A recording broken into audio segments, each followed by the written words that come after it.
We need everyone to like and subscribe.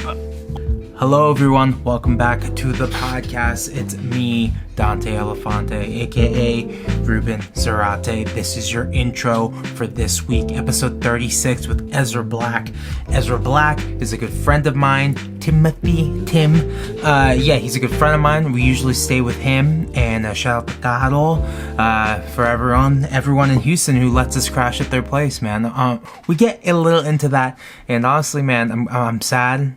I'm sad that they all moved out of that house. We definitely had some great nights after a show. You just kind of drink all night and then end up sleeping on their couch, and it's always super comfortable. Last time I was there, I forgot to tell my boss that I was on tour, and then I woke up that next morning. I was like, "Oh shit, I'm in Texas. There's no way I'm going back to work." And so I emailed him like in that moment. I was like, "Hey, I'm gonna be working from home. I'm on tour. I'm in Texas. Like, I'll see you in a month." And he hated that. And I think I got fired as soon as I got home. It wasn't that big of a deal. It was a social media gig. You can do social media marketing from home. I do not need to be in an office.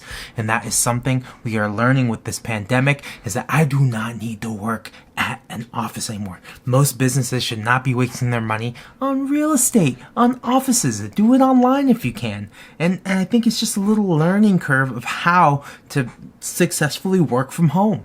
And this is not what I'm making this intro about, but yeah, that's definitely what I remember when I end up in Houston. Also, one of the last times we were in Houston, our radiator broke down in San Antonio, and we made it all the way to Houston. We did Austin and got it fixed in Houston. Oh, RIP that van. Good news, I did sell that van last week. Me and Raphael, we finally got it sold. Stressful. It's in a better place now.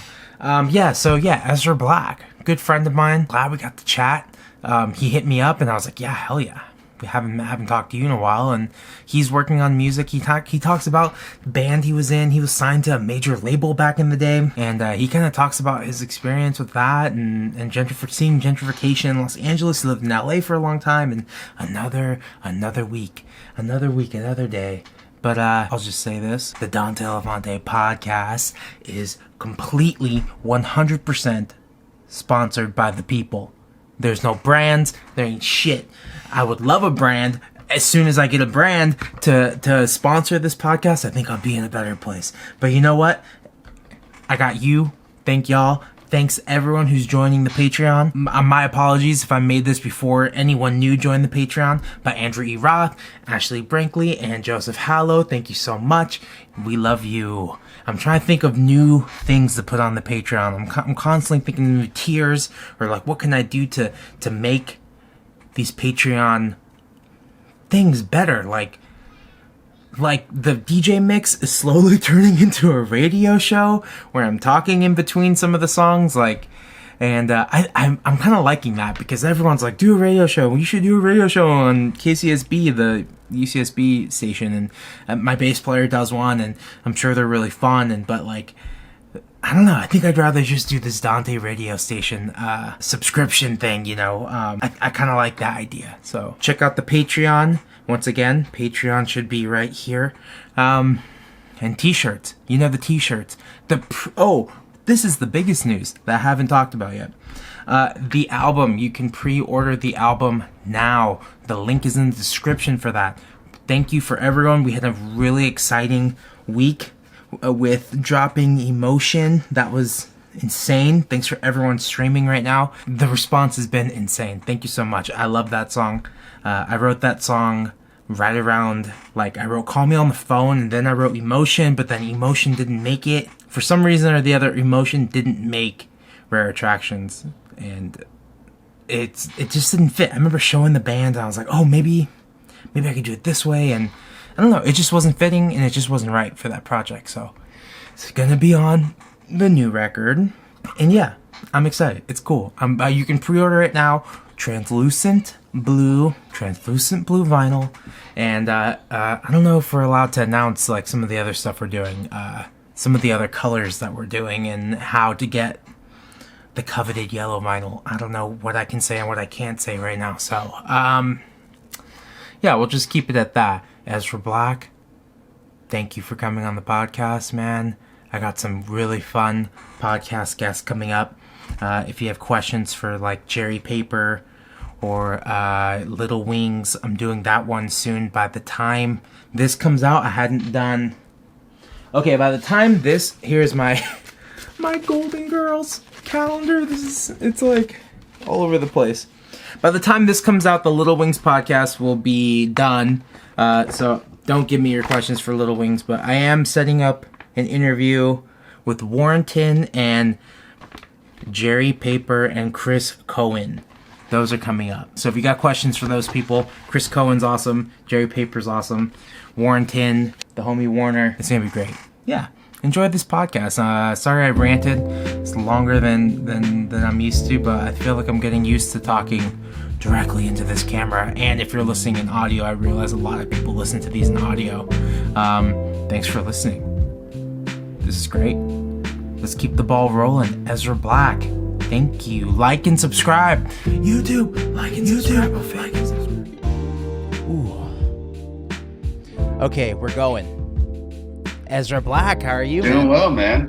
Just hanging out and texting. Yeah. How about yourself? Where you been? Dude, I'm doing pretty good, man. How's Texas? It's good. I guess as good as we can be during this whole pandemic.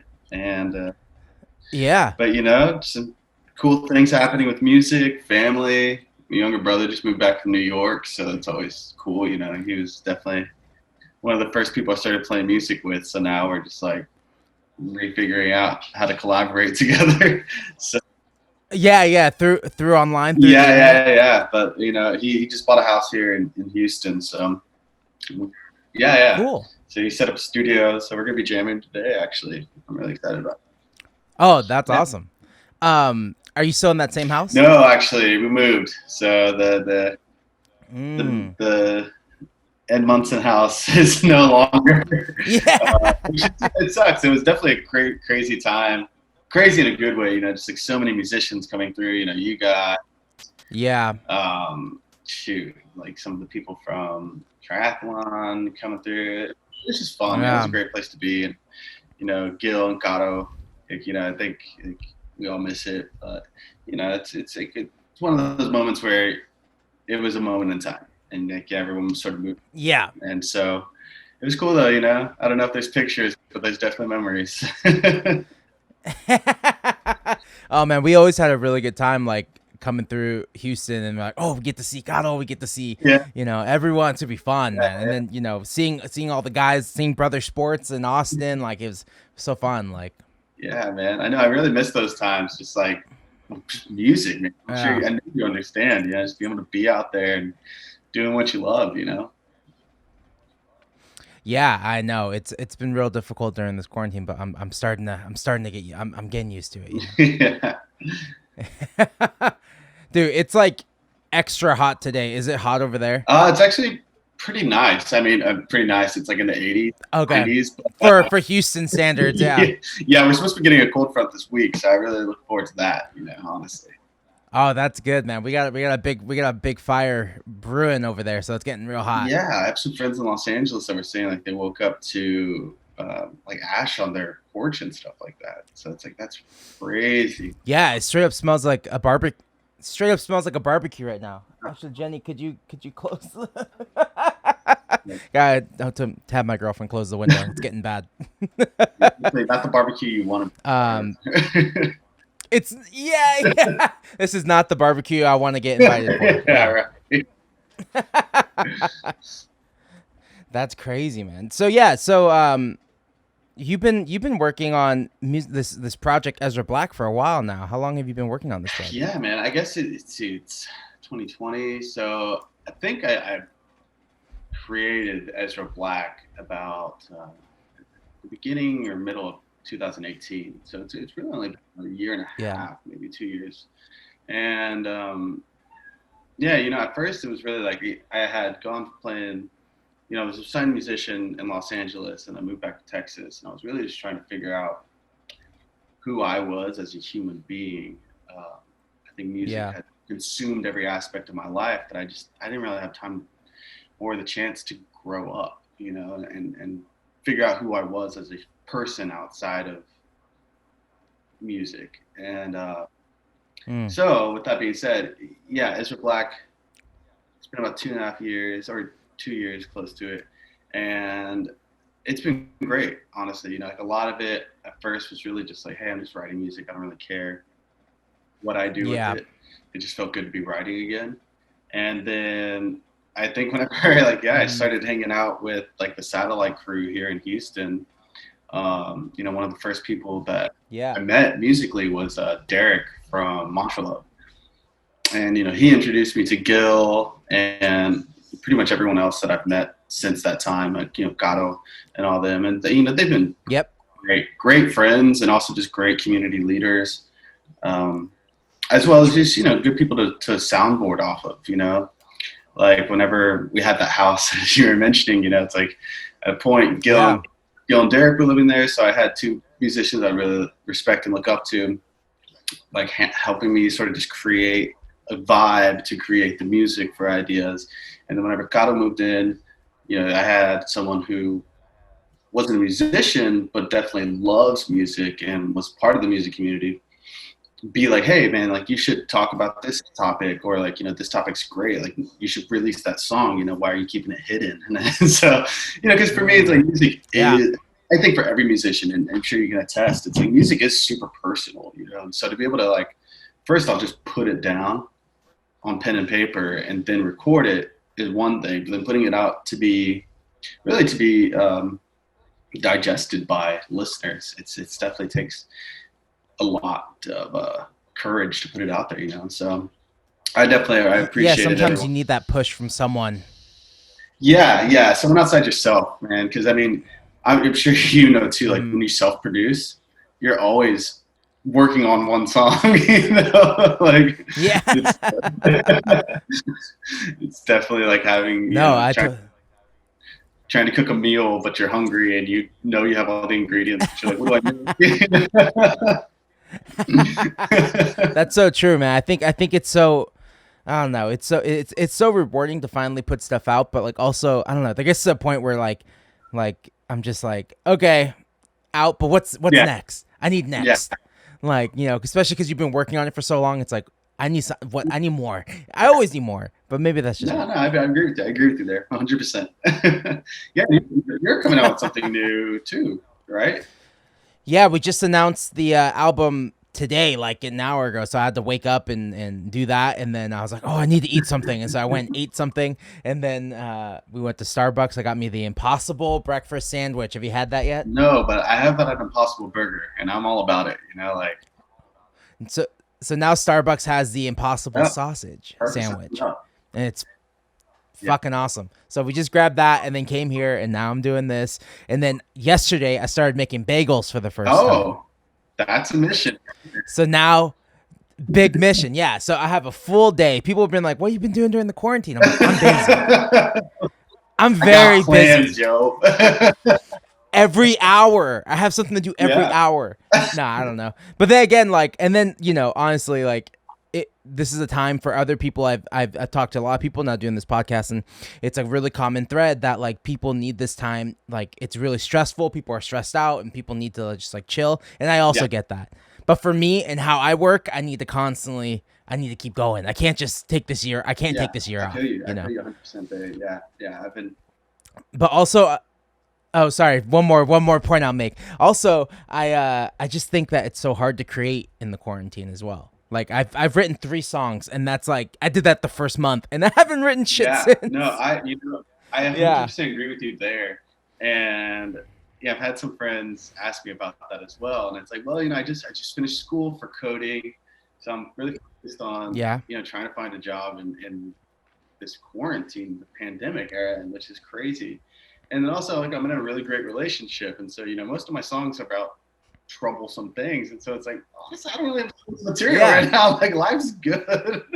I don't know if I've ever written a song before, so I have to figure out how to totally grasp those emotions and be like, cool, yeah, man, like things are tight. You know? But I think it's helpful to like be in a clear mind headspace and be able to sort of like one of the songs I'm working on right now is one that I wrote about a year and a half ago. And so like rehash and be like, okay, how do I want this song to sound and be portrayed now? And you know, thankfully I'm able to work with some really great people here and as well in Austin and try to, yeah.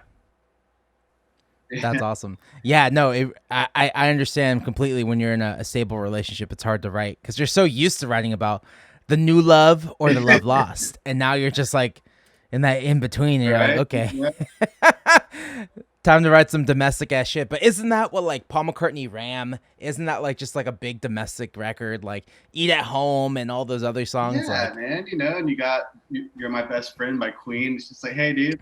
Totally. That domestic bliss. So yeah. I gotta lock into this, you know, like put on some Wings and listen, you know. Dude, yes, yeah, you gotta put on like, yeah, dude. Some people have had enough of silly love songs. You know, rest in peace.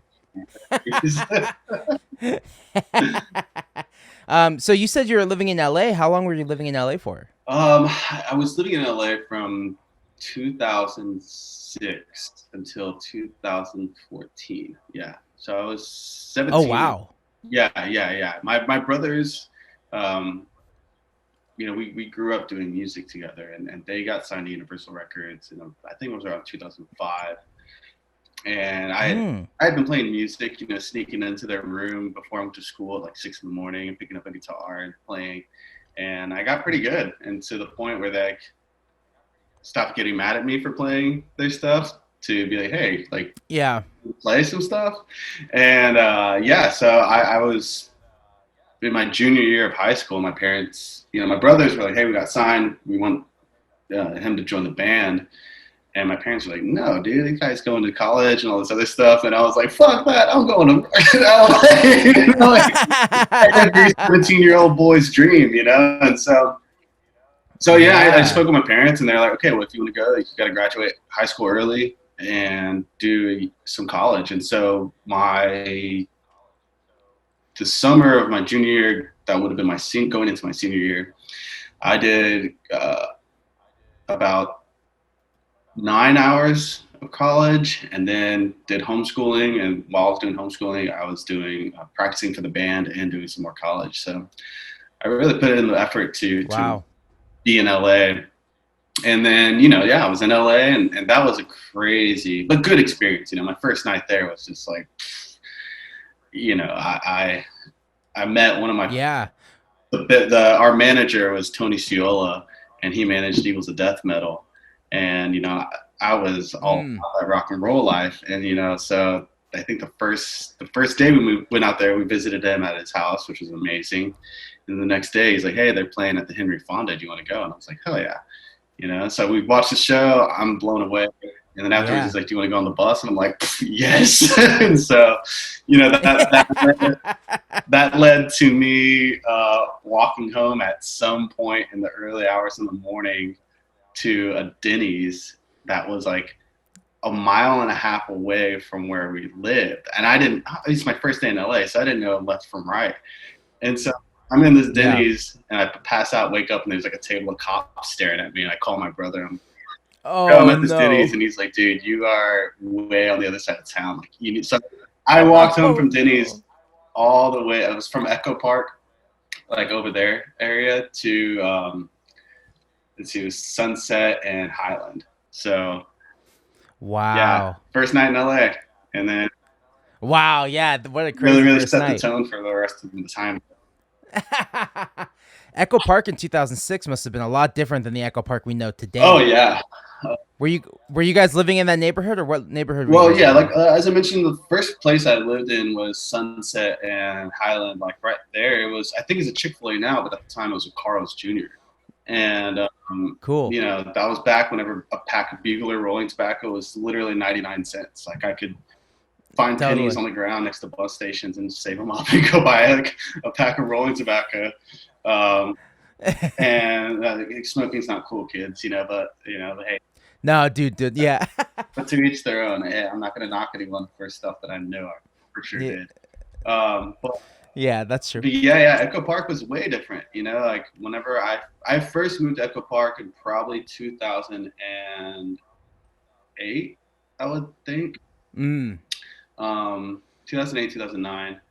And yeah, I was living on Lucretia, which is a block behind like where Gold Room is, like so just north of Gold. Oh yeah. Yeah, so like I remember that was a crazy time because that's whenever Sunset Strip was just like popping off, like the festival and all that stuff. And I mean, there's Yeah. some amazing bands back then. Like Delta Spirit was just coming out. I remember we used Yep. to play with, man, I'm gonna beat myself. Local Natives a lot, like all those guys. Yeah, they were just Yeah, coming out. yeah, we Yeah. used to play a lot of shows with them, and it was fun, and definitely again like being younger than them, and looking up to them a lot and learning, sort of the ins and outs of just trying to write music and build a community. Because that was a weird transition in music too. That was like right when Yeah. emo was huge and then coming out. And I remember being at Skrillex's first show at what was it? Not Cinespace. Was it Cinespace?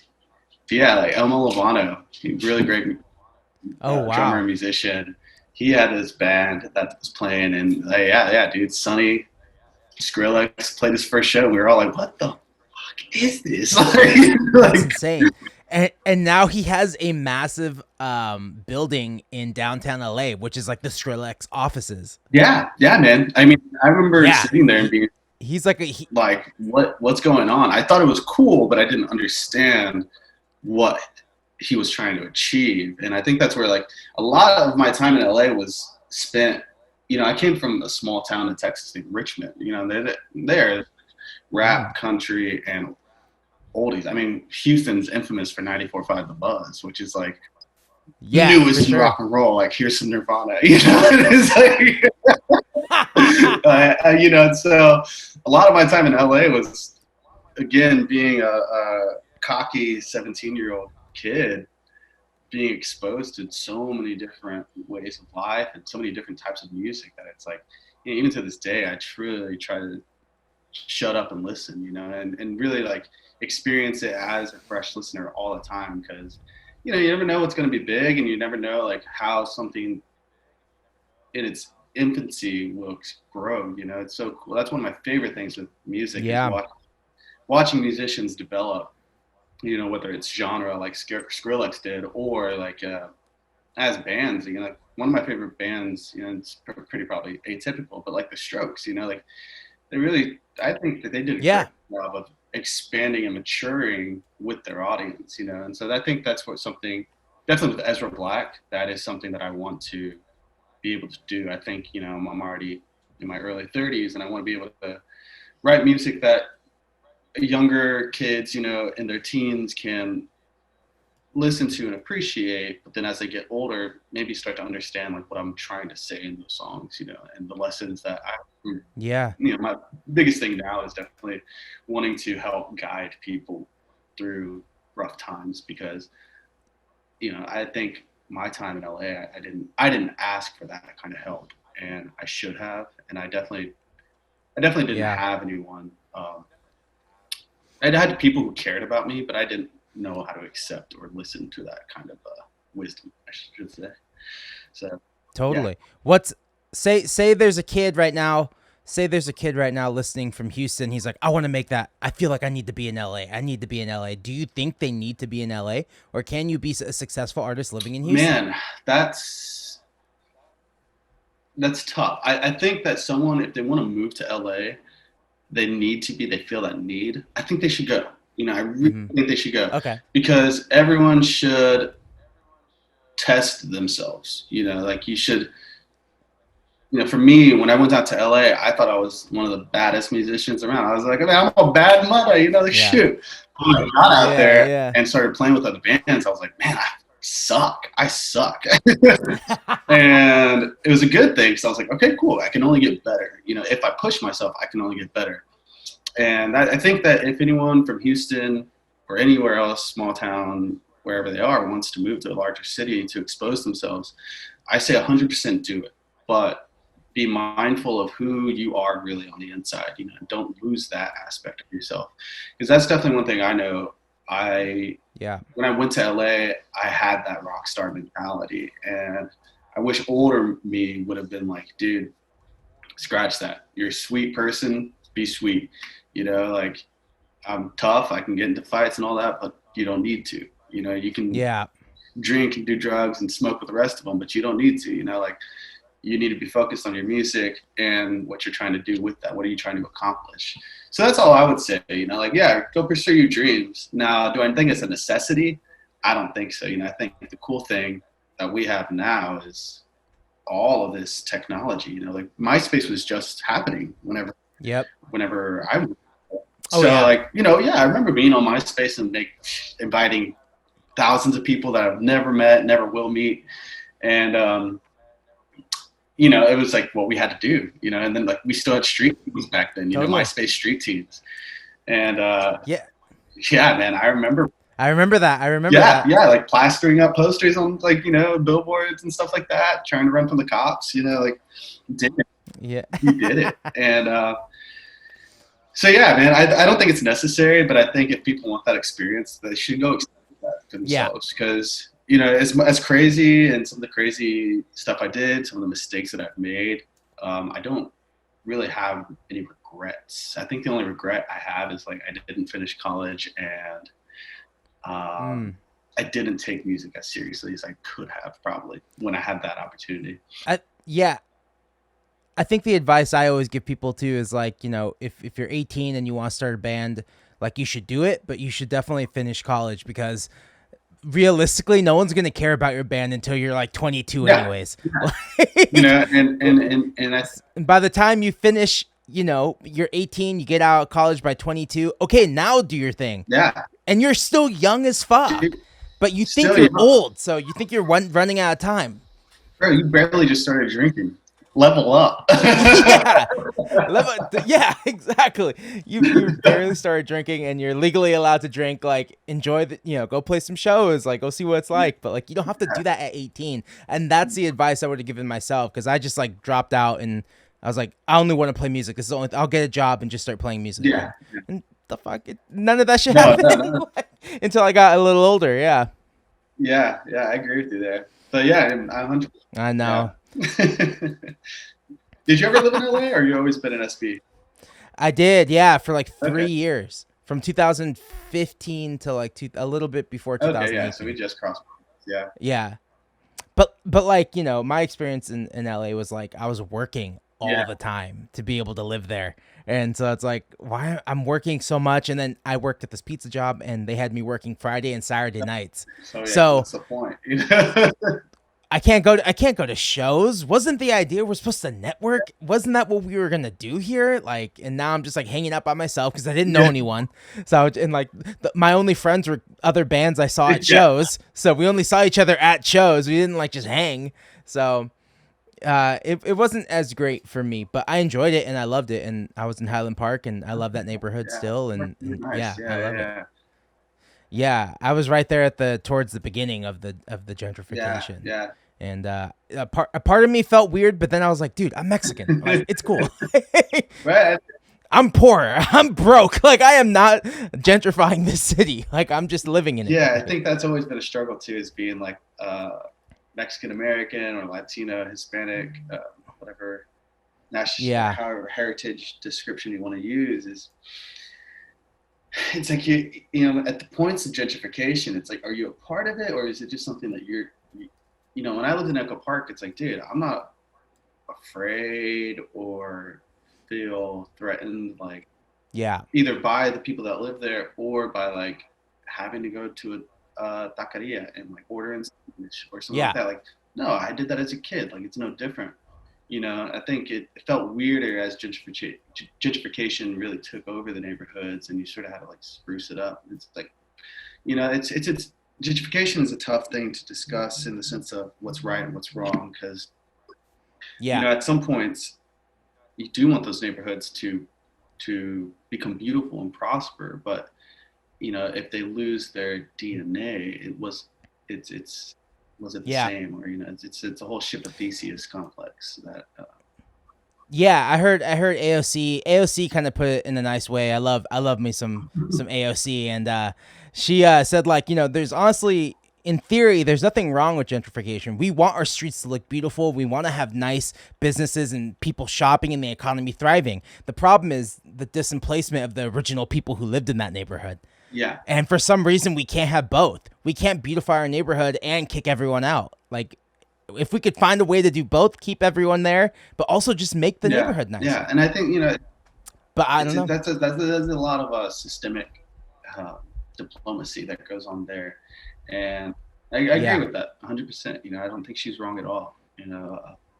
Yeah. And I think, you know, that there's some people that may feel opposite of that, and you know, they have every right to, I suppose, but you know, at some point, it's like, where does the human factor end, and where does the monetary venture begin? You know, it's like, you know, everything does cost something, but is it worth what you're giving away, I suppose, or taking out? Have you guys seen a lot of that in Houston?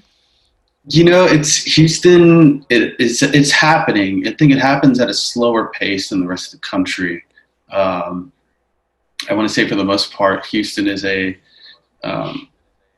suburban, rural area city. I should say it's a large city, so it spreads a lot slower, and the transitions are a lot slower. You know, and I think though that Houston is very, for the most part, I would say for the most part, Houston locals take care of our own. Like, we, you know, if there's been a business that's owned by a person of color and they've been there since 1940 something, I think most people like stick true to them.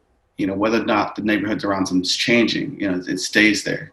You know, but there's definitely been some cases of lower income neighborhoods, and you know, the Heights is a perfect example. Like, back in, you know, when we lived there in 2005, 2006, it was just some of those, you know, turn of the century, mid-century homes were just getting renovated, and you know, it's like mostly Hispanic folks living out there, no one's there. And then nowadays it's just like, you know, there's a bike path and, like, you know, hop dotty and all this other stuff, and you know, you'd be hard pressed to find anyone of color there.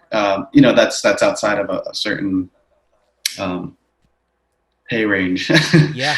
You know, and I'm not going to knock it, because I do enjoy those amenities, but at some point, you know, it's like, this isn't anything that it was founded on, you know, and I think that what bothers me out of any gentrification is whenever it is, you know, and I would say it plainly. I think it needs to be said plainly in order for it to get received, is whenever a certain ethnicity is prominent in an area and then is driven because of the change in economic standing,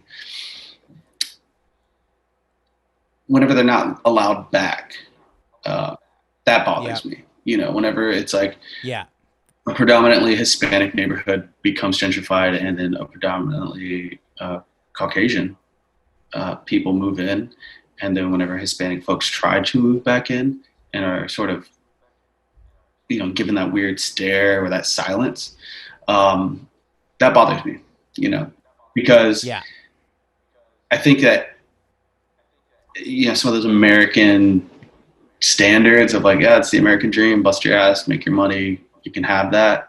You know, if we're doing it, and if we're doing that at a different pace, you know, then why shouldn't we be accepted? You know, and I say we, meaning you know, only myself and anyone who shares in the ethnicity that I have. But I think it can be a pretty blanket statement.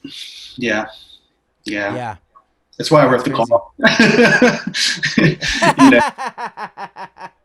Because I saw that shit happening, man. You know, and the call, that song means a lot to me, and I wish it's a song that it's sort of like, when I explain it, I sort of say it's like a synopsis. It's like a Wikipedia page of like all these other things that I want to talk about and write about. But it does hit it all, you know. It's like, you know, the first verse in that song is about people in lower income neighborhoods coming back from jail, and you know, there's a liquor store on every corner. Why is that? you know, and then Totally. the next is like, you know, talking about immigrants being like kids. We're talking about kids being ripped away and called rapists and all this other trash. And then, you know, women being really molested verbally and physically. Yep. Like, that's, come on, man. You can't be doing Yeah. that, you know? And then after that, you just like, you know, people of color, black men especially, being just Yep. hunted down, man. I really don't know how to say it. It doesn't seem to be any other way, you know. It's like you don't accidentally continuously kill people of a specific ethnicity or race, however you want to. It's not a race, man. We're all the human race. To me, there's ethnic differences, For sure, heritage differences, but we're the human race. Yeah, you know. And then finally you got Trump fucking talking, tweeting all the time. Like, what the hell is this? You know, like, it's crazy. It's crazy. You know, you know the polls can always be misleading, but at the moment they're saying he's losing Texas, Trump. You know, I think that may be the case. Because I'll say this. I will say this. My family's stark Republicans and very religious. You know, obviously, I shouldn't say obviously, but stereotypically Mexican Catholic. I have yeah. We do fall into that stereotype, and my parents are very, very, very they're religious in their voting, and as well as their way of life, and I do appreciate it because it did help me to navigate into some virtues that I wanted to exude. But at the same time, you know, my dad's an old school man, and he didn't raise me to like trash talk people. He didn't raise me to like disrespect military. I mean, he himself is a Vietnam veteran. And so I think a lot of these Republican people, or people who have Republican tendencies, are really starting to just be a little more true to what that means. You know, I think there's nothing wrong with some of the ideas of the true nature of the Republican Party, but I think both sides have been skewed into some form of extremism. And, you know, I think it's necessary for a society to have multifaceted ideas, because we can't just have it one way, because we're not all one way, you know? Yeah. You know, I'm sure you make your peanut butter and jelly different from how I do, but I use almond butter. Yeah, you know, I like to put honey on mine, you know? I think it tastes good. Yeah, totally. You know, and so it's like, hey, you know, tomato. But yeah, if that is happening, if that is the case, I hope it's for the reason of we need to find some common ground, because right now we are just being really just rattled up, man. You know, I feel like a lot of far-leaning Republicans are being frightened into that their way of life, whatever that may be, is going to be destroyed, or the American way of life is going to be destroyed.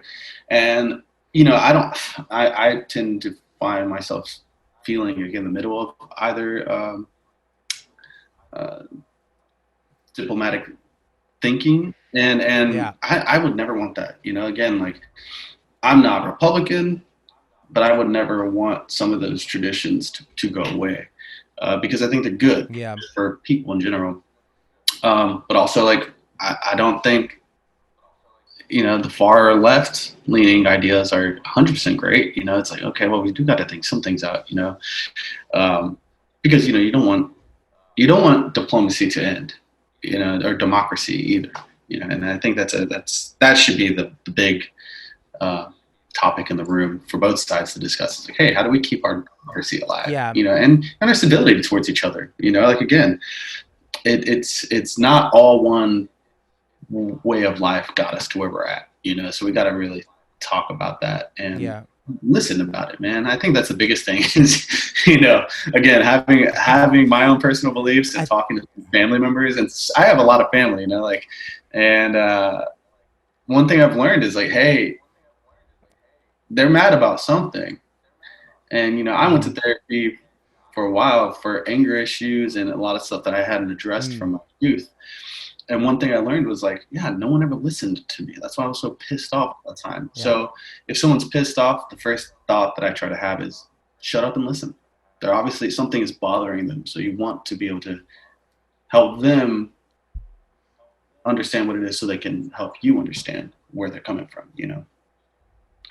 Yeah. Yeah, I think that talk of mental health, especially in the music, like we always say, oh, we don't need therapy. I'll just use my songs to put out my feelings. But like that's just you expressing yourself. You're not really getting that help that a therapist I think can give a lot of us. And I don't know. I think that's the next wave that I think musicians will eventually get to. Because Yeah. I think so many rely on us, like, oh, why do I need a therapist? I'll just write another song and get it out. But like, I don't know if that's 100% the cure, man. No. I don't think it is either. You know, especially like back to what Yeah. we were saying at the beginning, you know, like most of my songs are sad, you know, like, or like they're heavy. Yeah. Yeah. Um, and so, you know, that is a part that I was able to communicate those ideas because I went to therapy, and I definitely, I suggest it for everybody. But yeah, you have to find your own way of doing it. You know, I went to an art therapist where a lot of it was just like, yeah, Mm-hmm. let's talk about topics, draw, talk about that, and just keep diving deeper and deeper. You know, but overall, there's nothing wrong talking Oh, about. that's awesome. That's what that? my girlfriend wants to do. He did art therapy. My girlfriend's in the room on the computer over there, and she's going to school to be a therapist. And Oh yeah, man, that was like something she wanted to do. Yeah. yeah, she should do it. You know, I think it really the person I went Yeah. to, she I mean, I wouldn't be able to speak about a lot of these topics or make living amends Without going through it. Yeah. yeah. I mean, because you know, I definitely was not the best person. You know, if this gets put out there and anyone who I Yeah. offended in the past sees this, you know, I definitely am not here to say like, oh, I was a good person. Like, no, I made some really bad mistakes and I hurt some people that should not have been hurt. And so I want to make sure that I don't do that again, as well as I understand why did I do that? Why was I acting this way? And how can I help myself to not do that, as well as help others who may be in that type of situation to diffuse it, really. Yeah. Yeah, I agree. I think it's good to get the help and even if it's something that's bothering you, to go out and do it. I haven't done it personally. I'm in the camp of like, oh, I'll work it up here. I'll figure it out. But like, there's definitely been times when you hit that pressure point, like, oh, I need help. Yeah. And it's like, you know, as I talk to my girlfriend more about this, it's really just about giving you the tools. Like, Yeah. you know, they're not helping, but it's like giving you the tools on how to communicate your feelings better. Yeah. It's just like going to school for anything, you know. It's like, look, I know how to code now, but I didn't just like know how to code. You know, like I had to talk to someone who knew it, teach me, and whenever I made a mistake in it, they had to like be like, no, this is where you went wrong, you know, and it's like help me out, you know. And I think that's a big thing, especially like for men and especially the Hispanic community. We weren't really raised to ask for help, you know, or like, hey, you know, suck it up. I heard that so many times in my life. Just suck it up. Why are you crying? I'll give you a reason to cry. Like, you know, like all those things, you know? Yeah. So it's like, oh, yeah. I heard that a lot. Yeah. You know, like hearing that your whole life pretty much, or even just like, hey, when I made a mistake, like bad grades in school, that's a whooping right there. You know, like something. Yep. If every consequence to every action was sort of, you know, reprimanding, a physical reprimanding, then that's sort of what you get. That's what you start to think is right, you know? And you know, thankfully, I never took that out on other people, but I took it out on myself physically, for sure. Yeah, and I think that's definitely like a big generation gap. Like the way my grandfather treated my mother is different than how she went and treated us, but it can go other ways. You know, where if the way my grandfather treated my mother, she would treat us that way, and it's up to the individual to make that choice. Like, oh, I'm going to break this cycle, you know?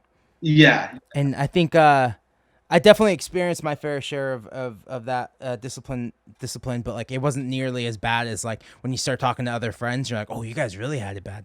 Oh, I think I got off lucky. Yeah. You know? Oh no, yeah. I mean, my friends definitely knew like, don't do what you're not supposed to do. Like in my house. Yeah, totally. Yeah. That's cool, man. So yeah, I definitely noticed like a few different things going to Texas, like just like, you know, Tex-Mex is like such a thing. Yeah. Yeah. It's like seeing, you know, seeing Mexicans dress up as cowboys. You see that here kind of, but like I don't know, it's just different. Like, where are the big differences you see between Texas and California Well, you know, Mexicans? I think having lived in LA, it's even different from like San Diego. You know, it's just like it's a regional Totally. thing for sure. Because even in Mexico, there's like different regions. Like you have your Monterrey Yes. people, and then your people in Oaxaca and stuff like that. But I'll say this, like, so for Texas, I believe that there's just more of that vaquero, like ranchero lifestyle, and Yeah. that shows itself in the food for sure, as well as the culture. Um, A lot of corn, a lot of black beans and yeah, oh corn. yeah, man, That's what I and noticed. it's Yeah. it's great. I love it. Uh, Yeah, it's yeah. but like San Diego has its own way of cooking too. I remember like the first time I went there and was like trying to get just barbacoa. It's like, well, really wasn't how I had it in Texas, and so I was like, "What is this trash?" But then I had a San Diego burrito with French fries in it, and I was like, "Okay, I like this." The French fries, man. Yeah, that's what I've been doing Yeah, lately but is getting these French fries in the burrito. It's delicious. I can't really tell you what it is in the sense of other than it's Yeah. just a regional difference. I think that different migrants from Mexico went to different parts of the country, and their culture that they brought is just seeped into the culture that was there already, and I mean even as far as like the architecture, like it's you don't really see that too much here. I think you see more like the open type of courtyard homes here in Texas, like where it's just a little more Yeah. ranch style. But yeah, man, and I can't, I definitely won't go on record as saying one food is better than the other, but I will say We can't get your hot I'm take. partial to some Tex-Mex, man. I mean, I know, I know. I can't, I know. I will say we got rice and beans on lock down here, like you can't really get it anywhere. It's a Uh, yeah. and then barbecue as well, You man. know, a lot of that stuff I hate. Yeah. Yeah. It's like a lot of that stuff I don't like. Like they say like you can't really get good Mexican food in New York. I was like, you can. Yeah. You can get good Mexican food almost anywhere. There's a few places you can't. But they're almost And if like, you're in New York, why bother, man? Get some Puerto Rican food. Shoot. Like that stuff's great. Yeah, get some Puerto Rican food. Get like some Or even some yeah. Cuban. And when you're in Florida, get Cuban food. Oh yeah, Yeah. man. Shoot, give me some plantains any day. That stuff's good. That shit is amazing. I love it. Yeah. Yeah. Oh man. And in Chicago, have you been to Chicago? Yeah, I've been to Chicago, but I never have tried the Mexican or Hispanic food there. Not out of disdain, but just There's a huge culture there. There's a bunch of Mexicans. I have family who moved to Chicago. They came from Mexico and just went straight to Chicago. Like, I don't know how that happened, but I'd love to learn about that. I need to know how they end up in Chicago. The fucking coldest place. They fell asleep on the train and then woke up in Chicago. That's probably what happened. I wouldn't doubt it, man. I don't know how they ended up there, but it's beautiful. And when you're on tour and after Houston, right? You guys are like the last brown people we see until we get to Chicago. It's amazing. Yeah, right. I know. I know. Because sometimes you skip Florida, Florida is like, it took us like 6 hours just to get to Orlando or Tampa. Yeah, I was going to say, Florida. It's a tough market to go and explore. Because, I mean, first off, I don't think that like rock music or any type of indie music has much of a foothold there. And then, yeah, like you said, the state is not friendly to the traveler because you just go in. Like huge. Yeah, and then getting back out, you're like, okay, well here we go, because. But then I mean, once you get out, there's absolutely no shows in between, like. Yeah. But once you get out of there, it's great. You got like Carolinas are awesome. It's awesome. Travel, beautiful. Love to Oh yeah. That, then it's crazy. I love that's definitely like one of my favorite parts of the country of the United States. For That sure. Yeah, that East Coast drive. Yeah, it's awesome. I mean, you can't go wrong Did you with. guys tour a lot with that band with your? Yeah, Oh, sorry. I was gonna ask. Did you guys tour a lot with your brother's band? yeah. Sorry if there's some lag right now. Yeah, we did. We toured most of the country. Some Canada stuff. Vancouver for Cool. life. I love Vancouver. It's beautiful. Really? Yeah, I haven't. Oh yeah. I think I've definitely said it. Like if I could, I would for sure live in Vancouver, like Canada. Yeah. It's just gorgeous, and I think the people are great. Very, very wonderful people out there, as well as Montreal. Like you can't go wrong Yeah. there. And yeah, so yeah, I toured that definitely with other bands. I was in Los Angeles. We did more West Coast stuff, from San Diego all the way up to Seattle, and that's great too, man. That PCH drive is really unbeatable too. Like I one of my favorite things to do when I lived in LA was just take the train from downtown LA all the way up to like SLO, SLA, and Los Obispo. Yeah. Yeah, I do that all the time. Yeah, it's great. I used to do it all the time. Yeah, right. Awesome. Good.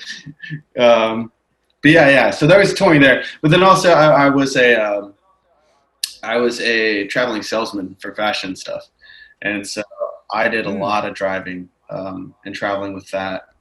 And that was great, man. I usually tell people that too when I hear about people going. I think it's great to go to their countries and soak in some of the culture there, but I feel a lot of people overlook the natural beauty that the United States has. Like go to Billings, Montana. Sure, there might be anything out there, but it's gorgeous. I just found out there's like a beautiful lake and a river in Oklahoma on like the east side. And I'm like, what? Like I've been through Oklahoma. There ain't jack there, but now I'm gonna go visit Oklahoma soon, hopefully, because it looks gorgeous.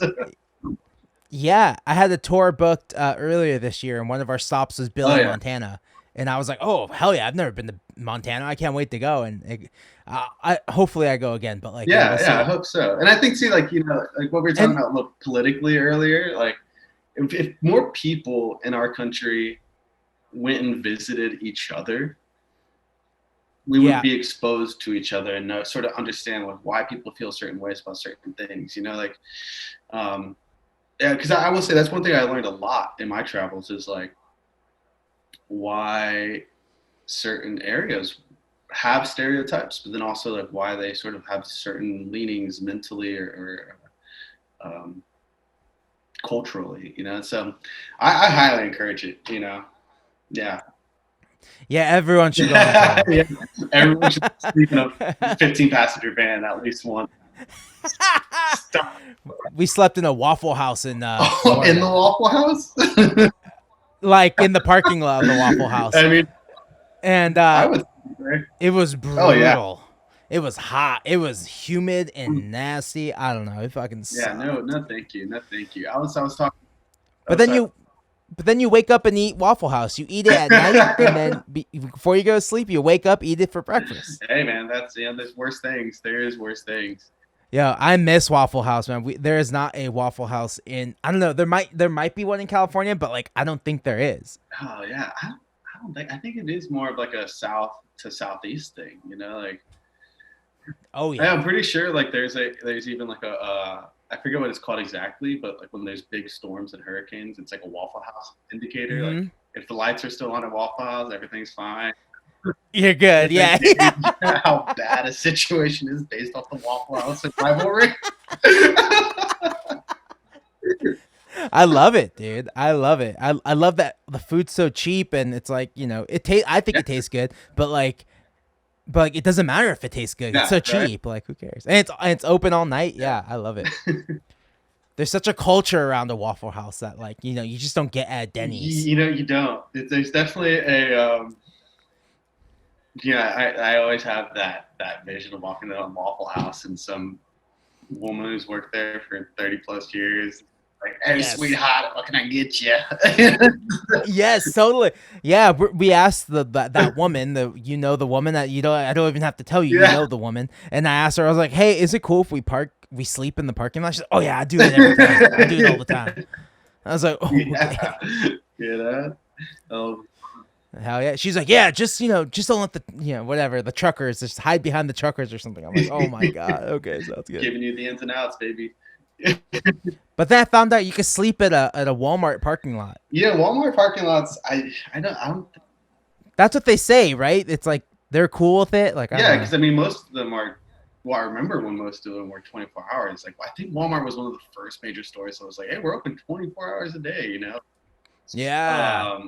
Which is like, I remember when my parents heard that, they're like, yeah, we're going to go shopping at 11 at night. Go buy 5 gallons of milk for all these kids. Like, yeah. Good. Yeah, I remember Walmart was always like the big bad boogeyman. Like everyone hated Walmart. There's not a Walmart in Santa Barbara because the city legit told them, no, we don't want you here. Really? And now there's like a turn where people feel bad for Walmart because Amazon has just blown them out the water. Yeah, I mean, there's like a little sad. People feel for Walmart now, even though they're awful. They're evil. Yeah, it's the nature of the beast with capitalism, and it's sort of just like, yep.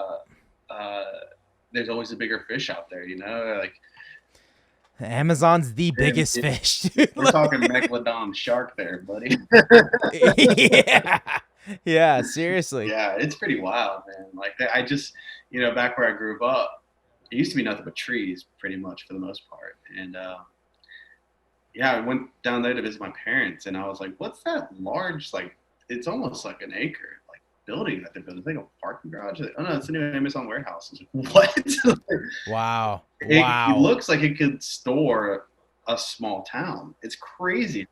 Wow. Yeah, it's insane. But again, that's nature of the beast, and that's sort of just where I guess American consumerism's going. Yeah, online. Well, this pandemic has sped up all of that. Like, we were thinking in the next 5 years this was going to happen, and now everything's sped up to, no, it's now. Yeah, I think, didn't it, FSS, was it the FSS or FSC? Just approved the drone delivery for Amazon. Yeah, oh, wow. I'm pretty sure. That's insane. Which, yeah, man, we're living in Wall-E times right now. Oh, yeah. This is definitely Wall-E times. But don't tell people from Los Angeles that, man, because they've just been flocking to Santa Barbara every weekend. Yeah, this is their getaway. They come here, they bring their shit here, and then, we have to get our numbers down again. It spikes like every weekend, then we got to get them down again. I was going to ask about that. How's Santa Barbara like nowadays? Because you're born and raised there? It's born and raised here, man. Yeah, I'm like in between Santa Barbara and Goleta. They were one city at one point, but then when I was in junior high, Goleta said we want to be our own thing. And my dad lives, I'm living with my dad right now, and he lives like in between this like non-incorporated, like I can't vote for either mayor. It's like no city wants to claim us. That's I don't crazy. know. It's annoying as hell, but yeah. But it's cool. Yeah, it's cool. I don't really leave my house that often. Like, grocery store, or if I go to my girlfriend's house, she lives like an hour away, so I'll drive to her. But like, yeah, it's only this last couple months because I went to San Diego to get my friend who does like photography. I went down to his studio and we did the album art photo there. And so going to San Diego, I was like, wow, this was fun. Like a vacation that we didn't even leave the car for. Left the car to go into his studio and then came out and just drove around San Diego, got a burrito and left. Yeah, that's really what you can do nowadays, man. I remember it's crazy. Yeah, when we first went to lockdown, my girlfriend and I went out to I think it was Brenham, Texas, and we were staying at a friend's farmhouse, and we were like, oh yeah, let's go to the river. It's like, it's like there's probably no one there right now, but there was like a line of cars that were getting turned away because the state of Texas was like, no, you idiots. Like, we shut down everything. We can't be together. Now you all want to go swimming in the same river? Like, get out of here. Oh, which, no. Good on them. Good on them.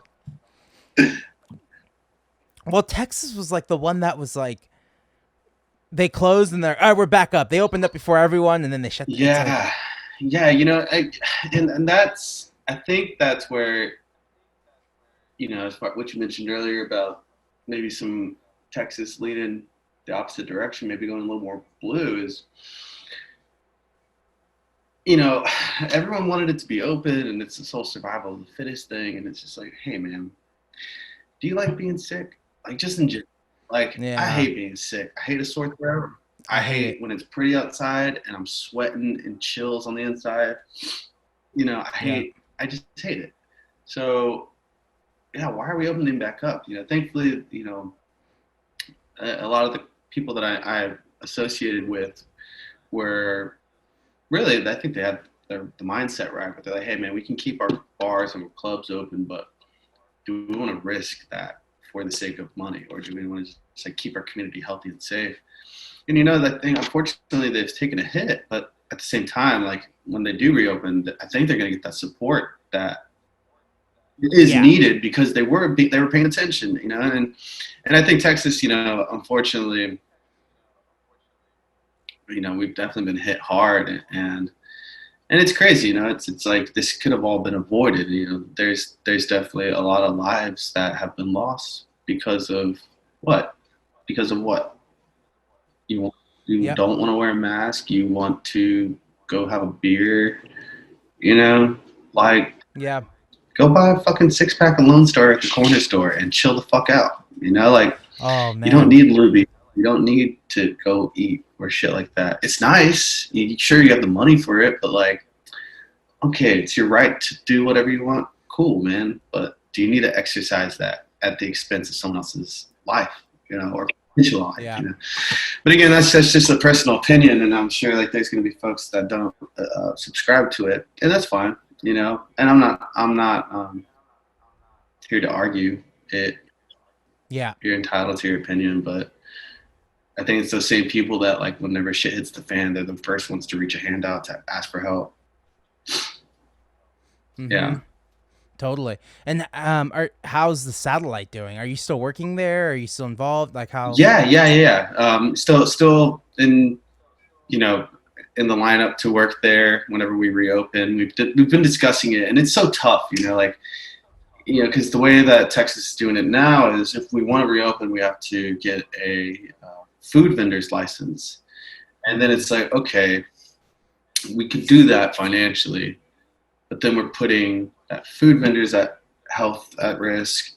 And then if anyone comes, you know, push comes to shove, we're a fun music venue. We want to be drinking and hanging out with each other. You know, it's like, definitely want to put on shows, you know, like Satellite was definitely, you know, Gil and Eric. I mean, you can't find really a better duo, in my opinion, that like truly cared about what they were doing, and you know, sacrificed just as much as we got back, you know. So anyways, the plan is to open, and I hope they do. You know, I'm not a major part at all the decision making process, though I am a other than just being the and I fully support really what they want to do, because I trust them to have everyone's best interest in mind. And definitely, man, we miss it though. I'll tell you that we miss. I know, that's such a great venue. Yeah, and it was just like, it's like the house party that could have existed. I think it's every like music kid's dream of a venue, like sort of shitty but also well put together. Like, everything was done purposefully. Yeah, I mean, some of the acts that came through there, it's like, you know, like I said, Gil, dude, that guy he's on the up and up with what is just good music, you know, like. And I mean, everything from Cara Bonito to you guys to, you know, Drug Dealer, like, fun stuff, real fun stuff. I miss those venues, and I miss meeting all the people. Like, it's like building something in Houston. Like, before, you know, obviously looking from a California perspective, like when I would think about booking a tour, I would just skip Houston because I just don't know. But because of the awareness and the great work that they've done over there, Satellite, I'm like, oh, Satellite, that's a stop. That has to be a stop now, you know? Yeah. Yeah, and I mean, like, and It's like that's not like Santa Barbara. yeah, I mean, that's not like Santa Barbara. You do San Francisco, you do LA. You don't stop. yeah, And I wish we had a place, we could build something like that. yeah, man, and I mean, And we have Soho. We do have a venue like that, but yeah. I think there's hope. I think there's hope for every skipped over city out there to have its own little satellite. Totally.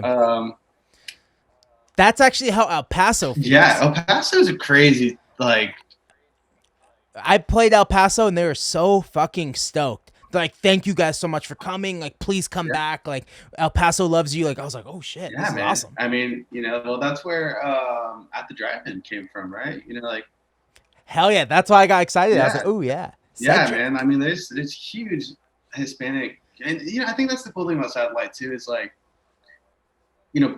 having played in LA, and it's predominantly, the music industry in general in the United States is predominantly white, predominantly Caucasian. Satellite felt cool because I saw kids that were like me at 17, 18, coming to these all ages shows, trying to sneak alcohol, and it's like, no, you. Yeah. But seeing that sort of tenacity to like want to have an outlet, man, it felt cool to be able to hang out with those kids, and especially with the Ezra Black stuff, like playing my music there and having people come afterwards that looked like me and had similar backgrounds to me, and being like, dude, thank you so much, the song means so much to me, or like, I listened to this when you released it, and it's like, dude, I released it yesterday, that's crazy. Like, checking it out. Yeah, totally. And I can't wait for us to reopen to be able to be there for those people again, because we need it. I think the Hispanic community, we're always sort of like swept under the rug when it comes to our influence in music, as well as just like what we create. There's a lot of great bands, man. Like, shoot, when we did Monterey and stuff like that, all those guys out there, like, man, it was like watching like Radiohead be rebirthed in Mexico. I was like, what is this? Like, and no one knows. I love that. This, it's so cool, Yeah.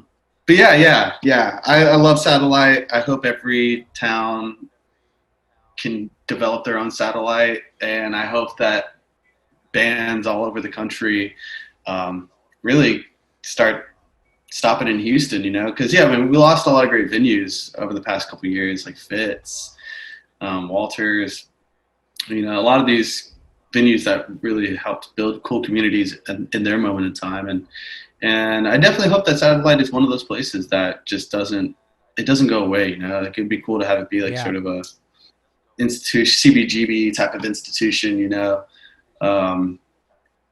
but that doesn't get turned into a retail store with like $1 million lofts on top of it. The CBGB, I've seen that kind of stuff, man. I agree. I hope it becomes something really special when we open back up. Shout out to NIVA. They are trying to save our stages. Like, they just had a big thing on CNN, a big piece on CNN, and it's tough, man. Like I said, in Santa Barbara has literally one venue, and if anything happens to them, we're fucked. Because who's gonna open another one? Like, who has the capital just open another venue? And that's the thing, man. It's like, people. I have a few friends in music production, like live production, that that I've been reading what they've been putting out there, and it's like, yeah, dude, live music accounts for $1 trillion in the United States, like, economy, and it's like $1 trillion out of the economy, and that's crazy, like. Yeah. And also too, like, you got to think about the social aspect of music. Really, it's so stereotypical to be like, oh yeah, music saved my life or this and that, but it's true. It's really true. Like, some people, music is all they have, or it is their escape, or it is their community, like, again, like, you have people that are like just staples in music communities that what can they do now, and like you said, music is a very unforgiving lover, because you put all your resources into it and you really don't get many of them back, like, I'll be the first one to say, oh yeah, spent more than I've made back, but but I guess like the ability to do it is something that just is worth that cost, you know, like being able to play music and make music and hang out. Yeah, it's important, you know, it's important to society. And I think that our government, both local and federally, need to start paying attention to how they can help invest back into the arts, really just arts in general. Because, you know, look at look at what the United States has provided to the rest of the world when it comes to music, you know, like rock and roll is born here, man, you know, like totally. And like if you look at, like, you know, as soon as this pandemic started, what did everyone do? They listen to music, they listen to podcasts, they watch television, you know? They watch movies, all art, all of it is art, you know, and it's like, you need us. You may act like you don't need us, but when shit hits the fan and you can't go outside your house. So when venues open up, I want 3 drink tickets. Yes, I need 3 drink tickets. Yeah, exactly. Dude, we played the craziest show New Year's Eve. Yeah. This last year at Soho, and they just gave us like bottles and bottles and bottles. I was like, this is fucking insane. And like, I can't. If you told me what this year was gonna be like that night, I wouldn't have believed you, man. Like, it was such a fun night, and if it's like I didn't know. If I look back on that night, I'm like, wow, he had no idea what was about to happen this year. Man, I feel the same way about Sadie. It's just like, dude, you know, like the last show that I, you know, bartended there, I was just like, oh yeah, I'll be back next week. You know, I'm just like closing down the shop. Shoot, it's been like 4 or 5 months now, and it's just like, okay, we need to open up, you know, like multiple reasons. You know, obviously, like I want to have the community back, but also too, like, you know, we're trying to make money and survive. You know, it's for sure. But you know, again, it's that sort of, are you doing it for the love, for the money? Thankfully, it's like, I know it's for the love. You know, it's just like money is a byproduct. Yeah. People supporting us and coming out and having a good time. But yeah, man, it's crazy.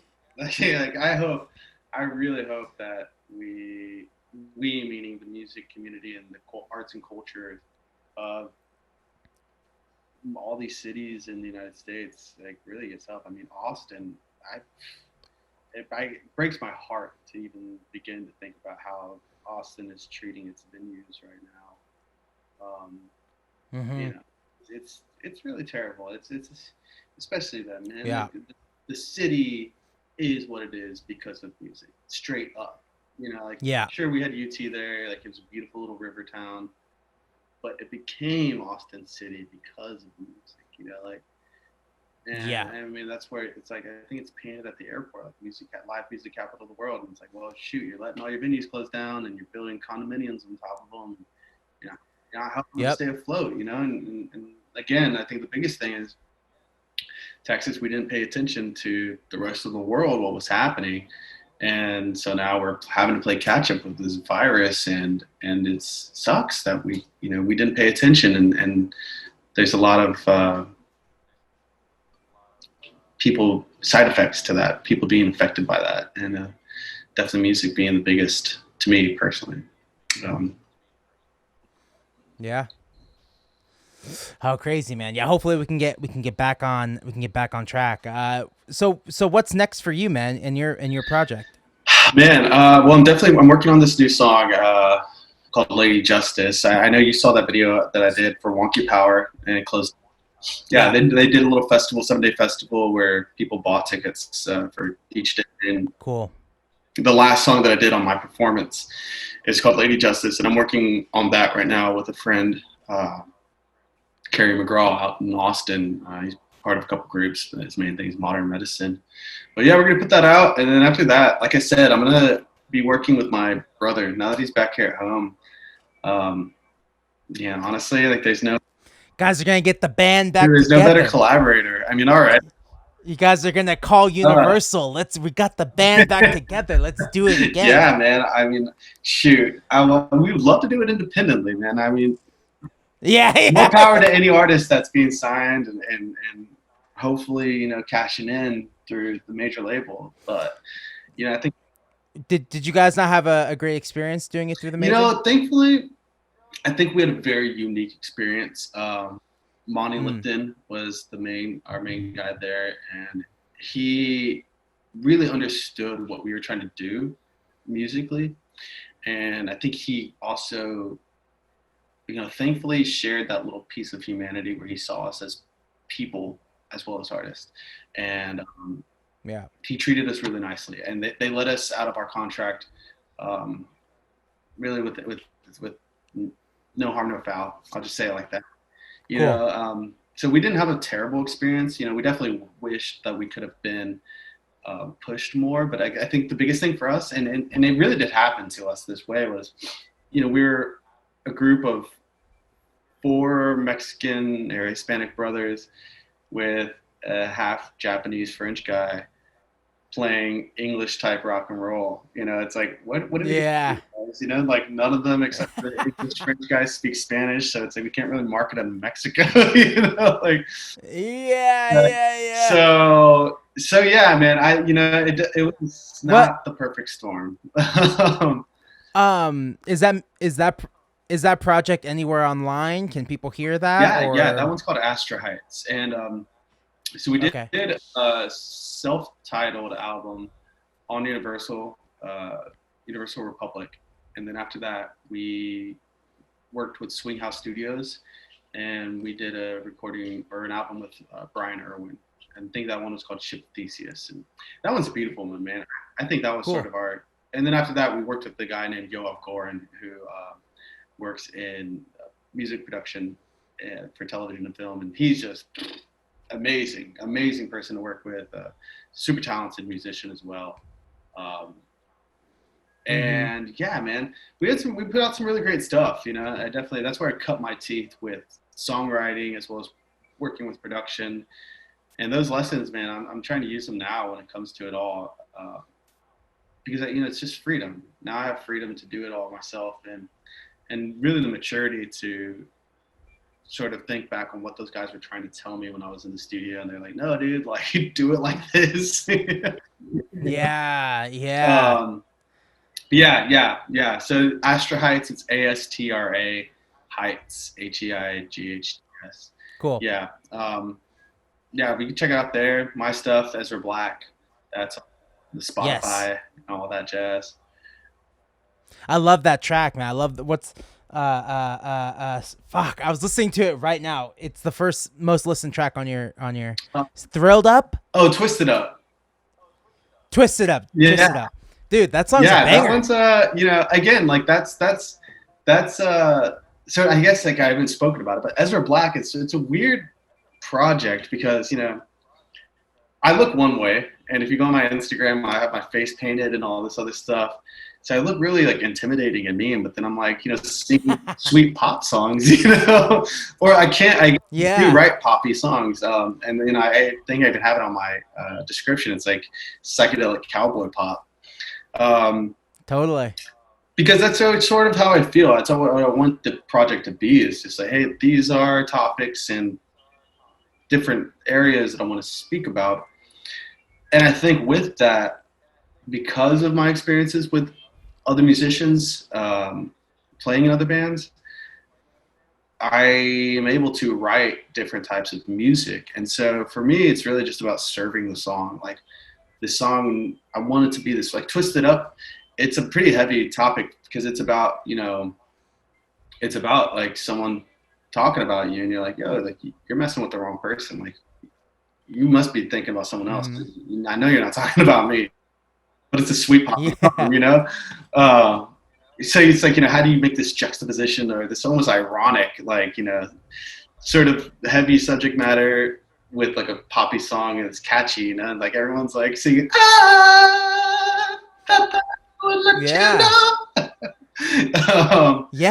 it's so good, man. I've been listening to it on repeat. It's such a good track.